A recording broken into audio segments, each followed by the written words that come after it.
रो सकती है, वो बोलना नहीं जानती। बैठ करके फेसबुक पर एक दूसरे से दिन रात एचडी वीडियोस बताते रहते हो मुझे, क्योंकि कल मैंने कंगना को सपोर्ट कर दिया तो आप लोगों में से हजम नहीं हुआ लोगों को, और लोग मुझ पर बरस पड़े, अरे बाप रे ये तो बीजेपी में चली गई, अरे बाप रे ये तो कांग्रेस में चली गई, अरे इसने तो इसको सपोर्ट कर दिया। भाई मैं कुछ भी करूं, आपसे क्या मतलब? जब मेरी दुख या परेशानी आई थी मुझ पर, या कोई कुछ दुख टूटा था मुझ पे, मैं तो नहीं आप लोगों को बोलने के लिए गई थी क्या मैं? और आप जो है मुझसे कह रहे हैं कि इनका एचडी वीडियो जो है ना वो बहुत जल्द आएगा। अच्छा, आपकी मम्मी का भी आया होगा, आपकी बहन का भी आया होगा शायद, क्योंकि मैं तो आपकी माँ या बहन की ही हूँ। अगर आप बहुत छोटे हैं तो आपकी मम्मी हूँ, और अगर आपकी ज्यादा छोटी नहीं हूँ तो आपकी बड़ी बहन हूँ, है ना? और वैसे भी मैं इतने सालों से यहाँ पे प्रैक्टिस कर रही हूँ, तो मैंने तो बहुत सारी औरतों की डिलीवरीज कराई हैं।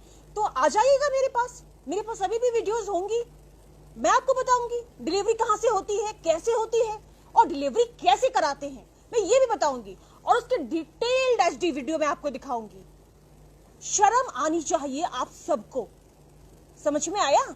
एचडी वीडियो आप बता रहे हैं, एक दूसरे को दिन भर फेसबुक पे एचडी वीडियो बताते फिरते हैं कि एचडी वीडियो मिलेगा देखने के लिए। एचडी वीडियो आओ मैं दिखाती हूँ, नर्सिंग होम में आपकी माँ का या आपकी बहन का, किसी न किसी का, या भाभी का, या किसी न किसी की डिलीवरी तो मैंने कराई होगी, तो उनका वीडियो मेरे पास है।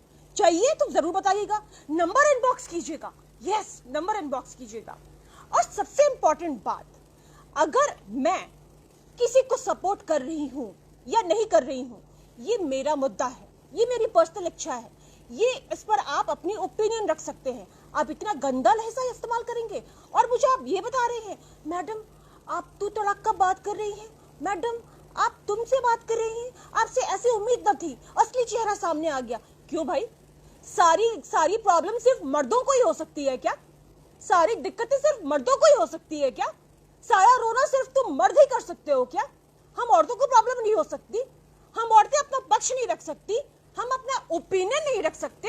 और कुछ भाई साहब तो मुझे ज्ञान दे रहे हैं कि इसने तो बिहार के लिए कभी कुछ किया ही नहीं, और मजदूरों के लिए इसने कभी फाइट ही नहीं किया। तुम आए थे देखने के लिए, तुम आए थे देखने, जब मैं ऐसे ऐसे रोड में भी उतर के गई हूँ जहां तुम्हारे कोई खानदान के लोग भी नहीं गए होंगे, ऐसे गड्ढों में उतर के मैं गई हूँ। जितने नेता भी सुन रहे हैं ना मुझे, वो भी सुन ले कि डॉक्टर तारा श्वेता आर्या ऐसे गड्ढों में उतर के और लोगों तक खाना पहुंचा के आई है। समझ में आया? और तुम लोगों को शर्म आती है? बैठ करके फेसबुक पर सुना रहे हो और मुझे बता रहे हो कि आप ऐसा बोल रहे हैं, आपका असली चेहरा सामने आ गया। अभी असली चेहरा तुम सबका बताऊंगी ना, बोल तो रही हूँ कि सुन रहे हो ना मुझे। घर पे मम्मी है ना, बुलाओ, बहन है बुलाओ, बेटी है बुलाओ, सबको बुलाओ, मैं बताती हूँ तुम सबका सच क्या है। इनबॉक्स खोल के दिखाऊंगी ना तो शर्म से चेहरे तुम सबके ना पीले पड़ जाएंगे, तुम्हें इतनी शर्म आएगी। मैं तो फिर भी कुछ नहीं बोल रही। और जहां तक बात कंगना रनावत की है या बात किसी भी पार्टी की है, आपको क्या लगता है कुलदीप सिंह सेंगर के बारे में मुझे आप जानकारी दे रहे? क्या मुझे नहीं पता है कुलदीप सिंह सेंगर कौन है? और आप क्या सोचते हैं कुलदीप सिंह सेंगर सिर्फ बीजेपी में है, बाकी पार्टियों में नहीं है? सारी पार्टियों में है, बल्कि सभी पार्टियों में है। और हम जो औरतें हैं ना, बहुत मुश्किल से और बहुत ही सलीके से अपना काम करती हैं। हमें बेकार का झूठ मूठ का ड्रामेबाजी करके ना हमें सिखाए ना आप। और ये जो झूठ मूठ का बैठे रहते हो ना फेसबुक पे, खाली ये इल्जाम लगाते हो औरतों के ऊपर में, गंदी बातें बोलते हो, शर्म करो थोड़ी सी भी, अगर तुम्हें शर्म आती है तो। और जहां तक बात है सुशांत सिंह राजपूत की, और जो लोग मुझे ये भी ज्ञान दे रहे थे कि इतने सोल्जर्स मर गए पीओके में, वहां पे जो है सोल्जर्स, उनके लिए आप नहीं बोली मैडम। किसने आपसे कहा कि मैंने नहीं बोला? मैंने बिल्कुल बोला। पर क्या आप लोगों को पता है, क्या आप लोगों को ये मालूम है, उन सोल्जर्स को तो मैं सैल्यूट करती हूँ जिन्होंने अपनी जानों को शहीद किया, पर क्या आप लोगों ने किसी ने कभी ये कहा है कि कितने डॉक्टर शहीद हुए हैं इस कोविड के टाइम पे? क्या आप लोगों को ये मालूम है कि एक आईएमए की रिपोर्ट के अकॉर्डिंगली 16 सितंबर आईएमए की रिपोर्ट के accordingly 2382 doctors were covid infected, जिसमें से कि 382 doctors lost their life in treating covid patient. 382 doctors India के मर गए कोविड की ट्रीटमेंट करते हुए। No nation has lost as much life of doctors as India has lost. जितनी ज्यादा डॉक्टर्स इंडिया में मरे हैं ना कोविड के ट्रीटमेंट के तहत, और उतने कहीं पे भी नहीं मरे, जबकि चाइना की ज्यादा है हमसे। हमारी खैर भाड़ में जाए चाइना। और हमारी डॉक्टर्स की बात जहां तक है, आप लोगों ने तो कभी डॉक्टर्स को सपोर्ट नहीं किया। हाँ, आपको पता भी है कि कितनी डॉक्टर्स, जो हम डॉक्टर्स हैं, ऐसे ही बैठ के अपनी जान पे खेल के और आप पेशेंट्स देखते हैं। हमारे पास तो वो महंगे महंगे जो बड़े डॉक्टर के पास वो जो पीपीई सूट्स होते हैं ना, हमारे पास तो वो भी नहीं है। समझ में आया आपको? हमें तो वो भी नहीं मुहैया कराए जाते, हमारे पास वो भी नहीं है, फिर भी हम बैठ के गर्व से पेशेंट देखते हैं। आप मुझे बताओ, ये 382 डॉक्टर्स जो मरे हैं, इनके बारे में कहां पर किसने लिखा है? कहां पर आइए, मुझे बताओ, एक जगह बता दो कि आप लोगों ने बोला है कि ये भी शहीद हुए हैं, इनको भी शहीद की कैटेगरी में रखो। क्यों दी जान डॉक्टर्स ने? 382 डॉक्टर्स बैठ जाए आज अपने घर में। आपको पता है नॉर्मल ह्यूमन बीइंग से 4 गुना ज्यादा डॉक्टर्स ये होते हैं, इन्फेक्टेड होते हैं पेशेंट्स के थ्रू, और उनसे भी 8 टाइम ज्यादा जो प्राइवेट प्रैक्टिशनर्स है वो होते हैं। मेरे हिसाब से डिजास्टर मैनेजमेंट एक्ट 1897 और समथिंग लाइक दैट, यस, उसके तहत ये आप लोगों को पार्लियामेंट में भी ये बात उठनी चाहिए, और जितने डॉक्टर्स मरे हैं उनको इसका एक्नॉलेजमेंट मिलना चाहिए।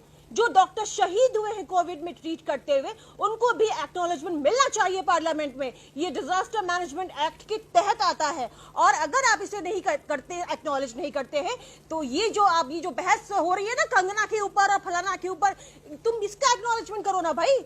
आप लोग डॉक्टर्स जो मर गए, इनके ऊपर तो किसी का ध्यान नहीं है कि डॉक्टर्स मरे जा रहे हैं। आप इक्विपमेंट्स तो बना लोगे, एक डॉक्टर बनने में पता है कितना साल लगता है, कितनी मेहनत लगती है। वो जो गांव का भी जो डॉक्टर आपको 2 गोली देता है ना, उसका भी शुक्रिया अदा करो कि वो है कम से कम तुम्हें देखने के लिए।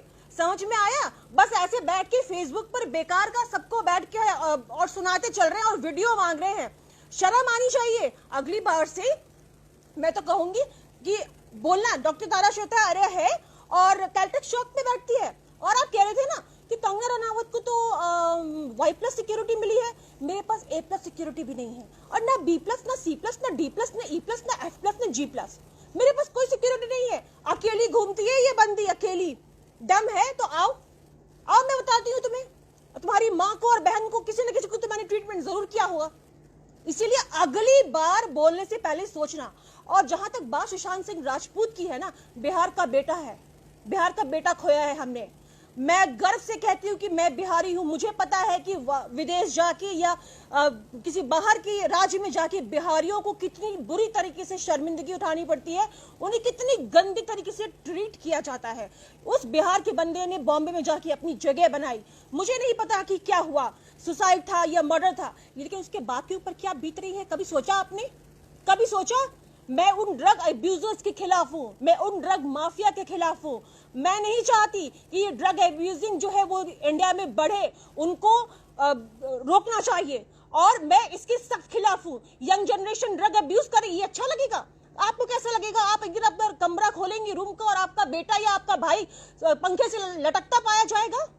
और अभी तो ये भी नहीं पता कि वो मर्डर है या वो सुसाइड है। आपको पता है एम्बुलेंस जो आई थी, उसकी जो स्टाफ ने जो उतारा था उनकी बॉडी को, सुशांत की बॉडी को, उसका लेग ब्रोकन था। अब आप मुझे बताइए कि कोई मरने से पहले अपनी टांग तोड़ के मरेगा? अगर आपको सुसाइड करना है तो अपना पहले आप टांग तोड़ेंगे, उसके बाद आप लटकेंगे। तो कुछ भी बोलने से पहले 4 बार सोचिए। और जहां तक मुझे जो लोग ज्ञान बांट रहे हैं ना, पहले बता देती हूँ, यहाँ काफी ज्ञान भरा पड़ा है, मुझे ज्ञान ज्यादा ना दे। और एक बात बता देती हूँ कि जो पार्टी से मैं निकली हूँ ना, और मैं जहां से आई हूँ, या मैं क्यों निकली हूँ, मैंने अपनी चुप्पी बना के रखी है। इस चुप्पी को चुप ही रहने दीजिए, खोलूंगी तो भूचाल आ जाएगा, इसलिए मेरी जुबान को चुप रहने दीजिए। और मैं आपको ये बोलने में बिल्कुल नहीं हिचकती हूँ कि असदुद्दीन ओवैसी, उनसे मैं पर्सनली मिली हूँ, और उनके जैसा अच्छा नेता और gentleman as a human being मैंने आज तक नहीं देखा। वो बहुत अच्छे हैं, लेकिन जिस तरह के उनके कार्यकर्ता हैं, अगर वो इसी तरीके का ढंग अपना के रखेंगे तो इसमें कोई शक नहीं कि जिस तरीके से मुंबई की एक महिला ने जाके पुलिस में FIR दर्ज कराई थी, जबकि वो मुस्लिम कम्युनिटी की थी, उसे इतना तंग किया गया था पार्टी से निकल जाने के बाद। तो आप सोचो, मुझे तो दोनों कम्युनिटी मिलकर कितना तंग कर रही होगी। क्यों आप लोग बदनाम करते हो एक ऐसा इंसान, इतना लर्नर्ड आदमी, जेंटलमैन, पर्सनली मिली हूं उनसे मैं, इतने अच्छे इंसान, क्यों उसके पार्टी को बदनाम करते हो यार? क्यों बदनाम करते हो? थोड़ी तो शर्म और लिहाज रखो। हाँ, बताऊं मैं? हाँ, मैसेज भेजो उनको कि एचडी वीडियो मांग रहे हैं आपके वर्कर्स। थोड़ी सी शर्म अगर है ना तो अगली बार से शर्म कर लेना। और ये बात याद रखना, मेरा नाम डॉक्टर तारा श्वेता आर्या है, कैलटेक शॉप पे बैठती हूँ और मेरे पास कोई भी वाई प्लस सिक्योरिटी नहीं है। जो करना है उखाड़ लेना।